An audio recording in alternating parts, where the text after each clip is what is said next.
Daddy,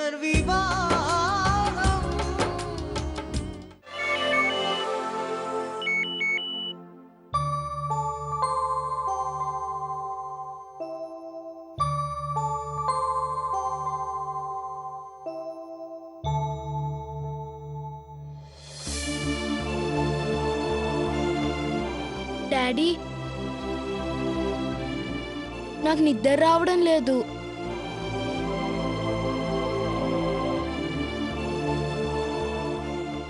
daddy, అందరికీ మమ్మీలుంటారు, కానీ నాకు మాత్రం మమ్మీ లేదు. డాడీ, ఈరోజు నన్ను కాపాడిన ఆంటీ నాకు మమ్మీగా ఉంటే చాలా బాగుండు. డాడీ, నేను మిమ్మల్ని ఏమడిగినా నాకు తీసుకొచ్చిస్తారు. మరి ఆ ఆంటీని నాకు మమ్మీగా తీసుకొచ్చిస్తారా డాడీ?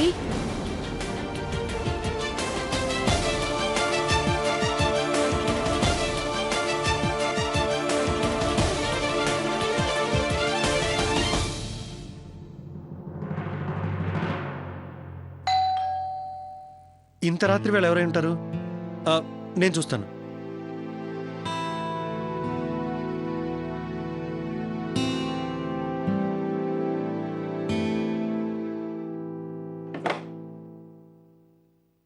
సరిత గారున్నారా?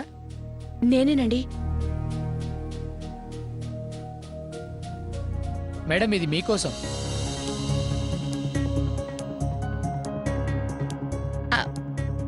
అక్కడ పెట్టండి.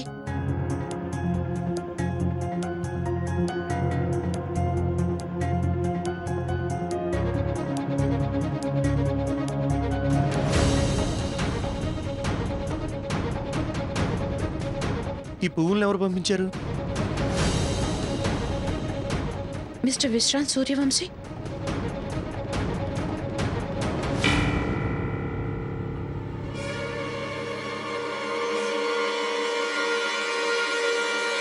మీరిక్కడేం చేస్తున్నారు?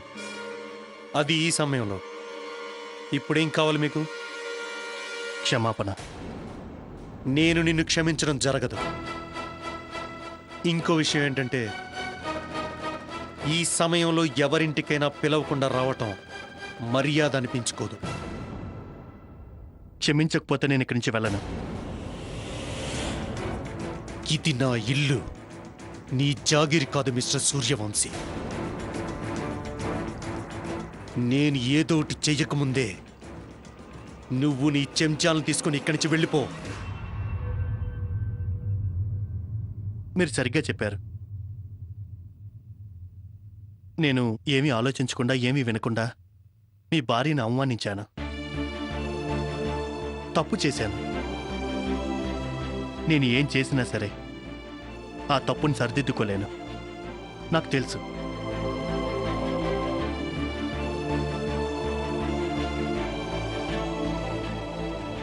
నాకు అసలు గుర్తే లేదు నేను చివరిసారిగా ఎవరిని క్షమాపణ అడిగాను. నాకు అలవాట్లేని పని, కానీ ప్రయత్నిస్తున్నాను. బహుశా ఆ పూల వాసంతోనైనా మీ కోపం తగ్గిపోతుందేమో.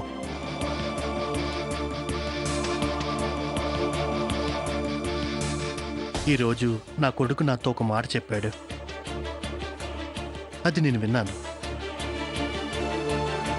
అప్పుడే జరిగింది తెలుసుకున్నాను. మీరు మా అబ్బాయి ప్రాణాల్ని కాపాడారు. దాని ముందు ఈ బహుమతులు ఏమీ పనికిరావు.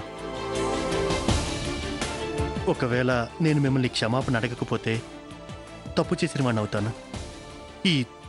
ఈ తప్పు నేను సరిదిద్దుకున్నప్పుడే నేను అదృష్టవంతునని ఫీల్ అవుతాను సరిత గారు.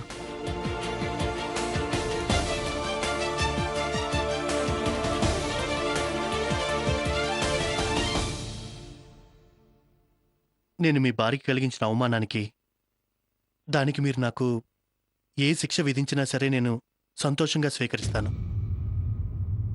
అదేంటంటే, నా కొడుకంటే నాకు ఎంతో ప్రేమ. తను తప్ప నాకు ఎవరు కావాల్సిన వాళ్లే లేరు. అందుకే నేను ఇలా ప్రవర్తించాను.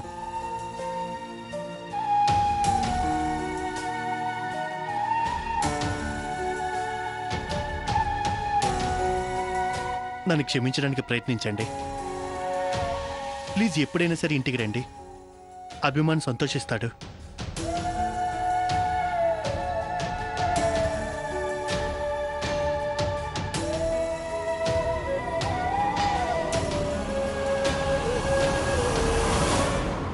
విచిత్రమైన మనిషిలో ఉన్నాడు. ఒక్క నిమిషం లాగి ఒకటివ్వాలనిపిస్తుంది, మరో నిమిషం హక్ చేసుకోవాలనిపిస్తుంది. తను కేవలం తన కోసం మాత్రమే చెప్పుకుంటున్నాడు. I me myself. వేరే వాళ్ళ గురించి అసలు వినే ఓపిక లేదు అతనికి. తనని నేను క్షమించింది కేవలం వాళ్ళ అబ్బాయి మొహం చూసి. రాజ్గారు పాపం ఎంత అమాయకుడు ఆ పిల్లాడు, ఎంత ముద్దుగా ఉన్నాడు. భగవంతుడు ఎందుకు ఇలా చేస్తాడో ఏమో. అంత చిన్న పిల్లాడికి తల్లిని దూరం చేశాడు. తెలుసా రాజ్గారు, ఆ పిల్లాడిని నేను చూసినప్పుడల్లా నా మనసులో బాధ కలుగుతుంది. నాకు ఒక విషయం చెప్పండి, ఇది పిల్లాడి పరిస్థితిని బట్టేనా అసలు ప్రాబ్లం ఏంటన్నది తనకు అర్థం కావట్లేదా? బహుశా ఎవరైనా బాగా సంపాదించిన తర్వాత డబ్బు ఎక్కువయ్యాక దానికంటే ముందుకెళ్ళి ఆలోచించలేరు అనుకుంటా. ఓకే, మీకు బెయిలిచ్చి మంచి పని చేశాడు, కానీ వాడు మాత్రం మళ్ళీ ఇక్కడికి వచ్చాడంటే నేను అస్సలు భరించలేను. నేను కూడా. తనేదో బాధపడుతున్నాడు, లేదా ఎదుటి వాళ్ళని బాధ పెట్టడంలో తను చాలా సంతోషాన్ని పొందుతున్నాడు అనుకుంటా. లేదా తను మంచి మిత్రుడైనా అయి ఉండొచ్చు, లేదా చాలా చెడ్డ శత్రువైనా అయి ఉండొచ్చు.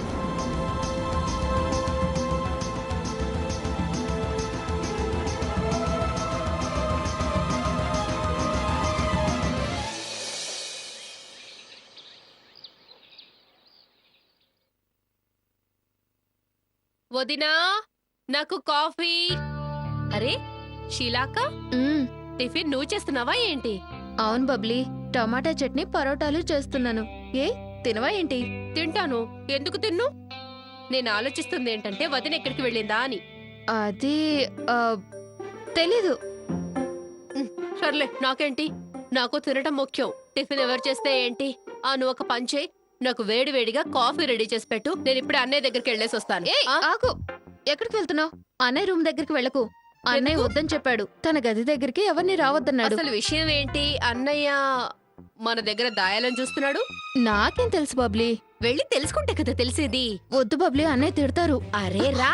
వద్దు బబ్లీ. అరే పద అయ్యో. ప్లీజ్. సరే పద. రా, రా, రా. అయ్యో,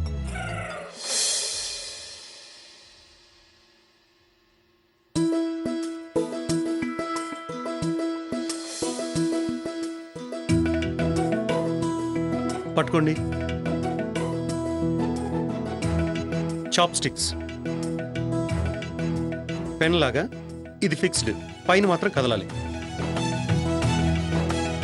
కమాన్, ట్రై చేయండి. ఇదిగో ఇలా పట్టుకుని సింపుల్. అలా కాదు సరిత గారు, చూడండి.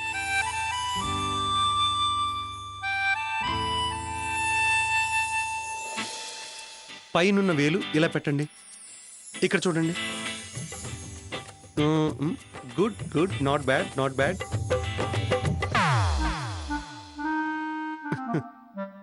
వచ్చేస్తుంది.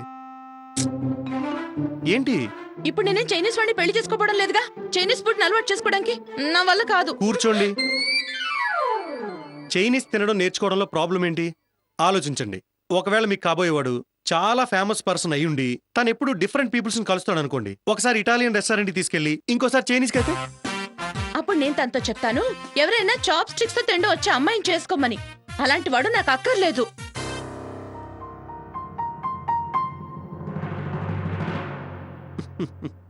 ఇంత అమాయకంగా ముఖం పెడితే ఎవ్వరి కోపమైనా తగ్గిపోతుంది. నాకు అలాంటి వాడు అక్కర్లేదంట. ఏ, ప్లీజ్. పద పద. షీలా,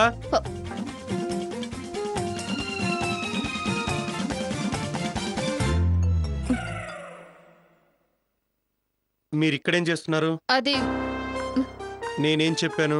ఇటువైపు రావద్దని చెప్పానా? ఏంటది నువ్వు? నువ్వే చాలు చేసావు. చాలు, మీ నాటకాలు ఆపండి. నేనేం నేర్చుకోకపోతే నేనెవ్వరికీ నచ్చను. అప్పుడు మీరు వేరే ఎవరితోటి నా పెళ్లి జరిపించలేరు. అప్పుడు మనిద్దరం కలిసే ఉంటాం. మీ నందుని చూడండి ఎలా తయారైందో.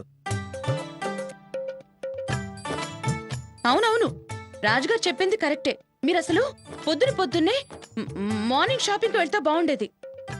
మార్నింగ్ షాపింగ్ షాపింగ్ వదిన ఎంత క్యూట్ గా ఉందో కదా అన్నయ్య. ఏంటి కూటు గీటు అంటున్నారు? ఓహో, ఇక్కడ నిలబడి బాతకాని చేస్తున్నారా? మీకు పొద్దున్నే ఏం పనిలేదా? అమ్మా అది వదిలేయచ్చు కదా. నాకు వదినతో చాలా ముఖ్యమైన పనుంది. అదేంటంటే మేము టైలర్ దగ్గరికి వెళ్ళాలి. ఎన్ని రోజులుగా నా బట్టలు అక్కడే ఉన్నాయి. వదిన 4 చివాట్లు పెడితే తొందరగా కుట్టించేస్తాడు. హ్మ్. సరే వెళ్ళు. ఇదిగో సరిత, ఒక్క విషయం గుర్తుంచుకో. ఎవరి పనిలోనూ వేలు మాత్రం పెట్టకు. తర్వాత నీకోసం నా కొడుకు తిప్పలు పడాల్సి ఉంటుంది. పదదినా పద బబ్లీ.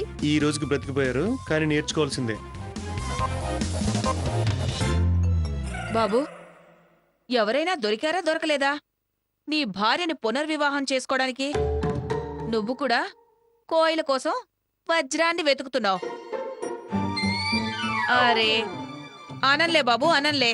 నాకేంటి, ఈ పిల్లాడు ఎప్పటికి బాగుపడతాడో ఏంటో. వదినా అదే బట్టల షాప్. బాగా చివాట్లు పెట్టండి. ఎన్ని రోజులైంది నేను బట్టలిచ్చి ఒక్క డ్రెస్ కూడా ఇవ్వలేదు.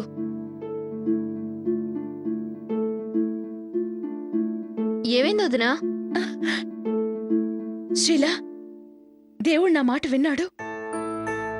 దేవుడు నాకు సహాయం చేస్తున్నాడు. తన ఇదే కోరుకుంటున్నాడు. దాని మీద ఏం రాసిందో చూడు. మన సిటీలో బెస్ట్ డ్రామా డైరెక్షన్ కాంపిటీషన్ జరగబోతోంది. కానీ ఏం లాభం వదినా? అన్నయ్య నో చెప్పేశాడు కదా. నో అని ఎలా చెప్తారు? తను నన్ను కొత్త రూపంలో చూడాలనుకుంటే నేను కూడా తన పాత రోజుల్ని తనకి తిరిగి ఇవ్వాలనుకుంటున్నాను. దానికి ఈ కాంపిటీషనే సరైన వేదిక. పద, త్వరగా వెళ్ళి తన పేరుని ఎంట్రీ చేయిద్దాం. ఈ రోజే లాస్ట్ డేట్. పద, టైలర్ దగ్గరికి తర్వాత ఎప్పుడైనా వెళ్దాం. ఓకే వదినా, పదండి.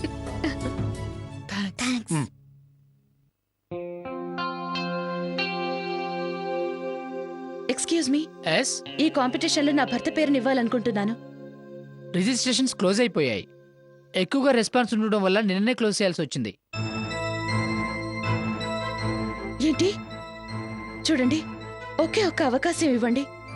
ఈ కాంపిటీషన్ మా హస్బెండ్ కి చాలా important. Sorry, registrations is closed. అలా ఎలా చెప్తారు మీరు? ఈ రోజు లాస్ట్ డేట్ కదా.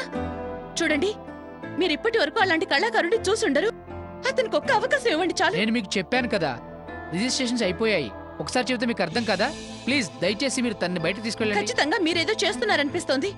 అందుకే నిజంగా టాలెంటెడ్ పర్సన్స్ కి ఫామ్ ఇవ్వడం లేదు. తీసుకెళ్ళండి మేడం తనని, ప్లీజ్. పదదినా, నువ్వెందుకు అర్థం చేసుకోవట్లేదు? పద. షీలా, నీకు తెలుసు కదా రాజ్ గారికి ఈ కాంపిటీషన్ ఎంత ముఖ్యం. అవును వదినా, నాకు తెలుసు. కానీ ముందు ఇక్కడి నుంచి పదండి వదినా. వెళ్ళండి. అర్థం చేసుకోండి, పదండి.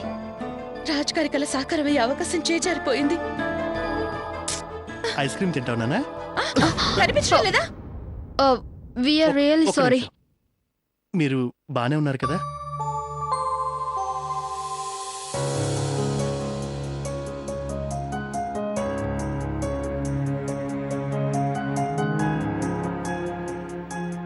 సారీ, యాక్చువల్లీ వదిన మూడు కాస్త బాగోలేదు, అందుకే కంగారు పడుతుంది. అదేంటంటే మేము అన్నయ్య కోసం డ్రామా కాంపిటీషన్ రిజిస్ట్రేషన్ చేద్దామని వచ్చాం. కానీ వాళ్ళు క్లోజ్ చేశారట. అందుకే వదిన అప్సెట్ అయింది. We're really sorry. అరే, ఇంత చిన్న విషయానికా? మీరు నాతో పాటు రండి, పదండి. ఈ విషయం తనతో ఎందుకు చెప్పడం? వదిన కానీ చూడండి, ఒకవేళ మీరు గనక ఇప్పుడు రాకపోతే మీరు ఇంకా నన్ను క్షమించలేనట్టే అనుకుంటాను. మీరు నన్ను క్షమించినట్లయితే ప్లీజ్ నాతో పాటు రండి. ప్లీజ్ రండి. సారీ, మీరు ముందే చెప్పుండాల్సింది. సార్ మీకు తెలిసిన వారని. నేను రిజిస్ట్రేషన్ అప్పుడే చేసుండేవాడిని. మేడం, మీ హస్బెండ్ పేరేంటో చెప్పండి. మీరు నాకు ఫామ్ ఇవ్వండి, నేను ఫిల్ చేసిస్తాను.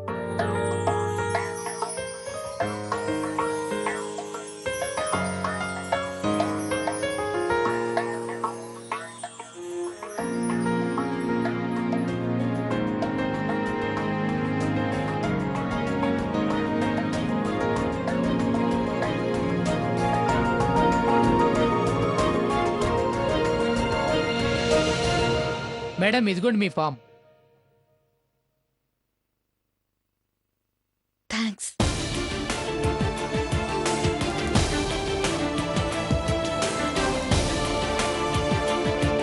పదండి.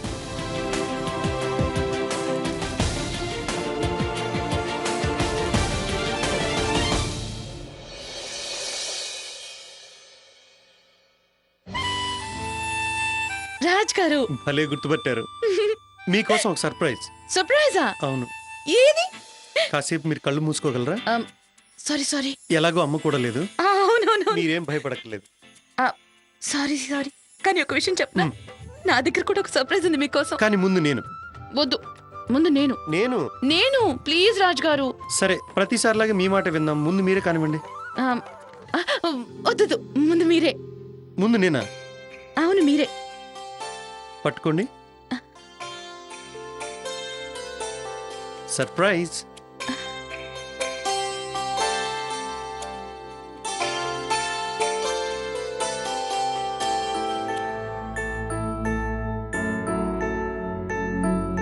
రాజ్ గారు చాలా బాగుంది, కానీ నేను ఇది ఎలా వేసుకోవడం? మీకు తెలుసు కదా, నేను కేవలం చీరలే కట్టుకుంటానని. మీరు చీరలో చాలా అందంగా ఉంటారు, కానీ తప్పుగా అనుకోకండి, కాస్త వయసు ఎక్కువగా కనిపిస్తుంది. కానీ మీకు అంత ఏజ్ ఉండదు కదా. ఇది కలర్ఫుల్గా ఉంది, బ్రైట్గా ఉంది. ఇదిగో, మీకు పునర్వివాహం జరిగిన నన్ను తర్వాత ఇంట్లోంచి పంపించాలని అంత తొందరగా ఉందా?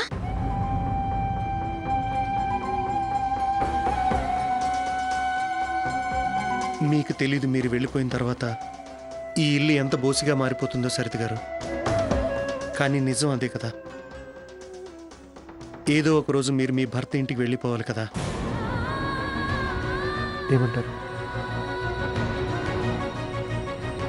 నాకు కూడా ఆ సర్ప్రైజ్ ఏంటో తెలుసుకోవాలని తొందరగా ఉంది. ఒక్క నిమిషం.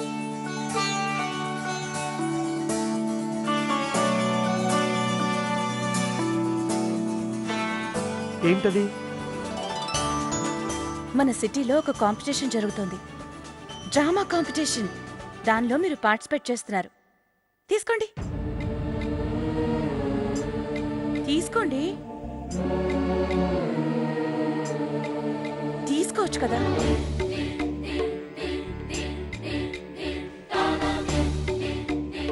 మీకు తెలుసుగా, నాకు థియేటర్తో ఎటువంటి సంబంధం లేదు.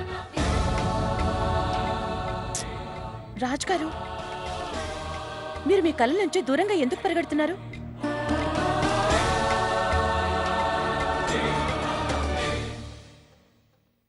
దివ్య గుర్తొస్తోంది కదా.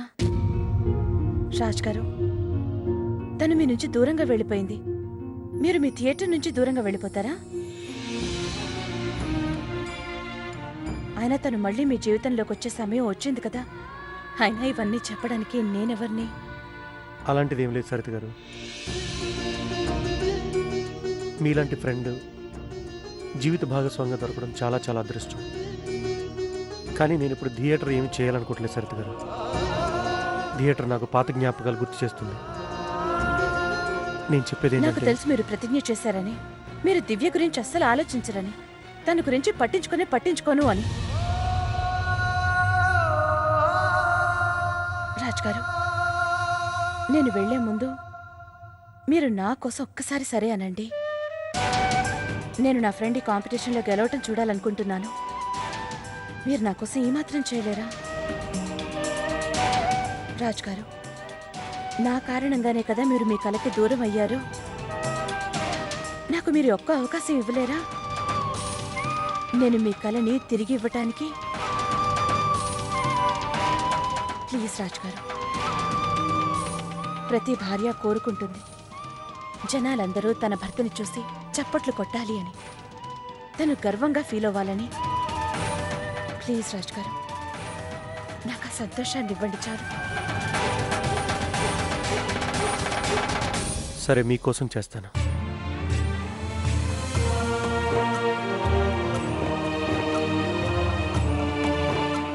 థ్యాంక్ యూ విక్రాంత్ గారు. మీరు నాకు అస్సలు నచ్చలేదు, కానీ మీరు ఈ రోజు రాజ్ గారి కోసం చేసిన హెల్ప్ని మాత్రం నేను ఎప్పటికీ మర్చిపోలేను.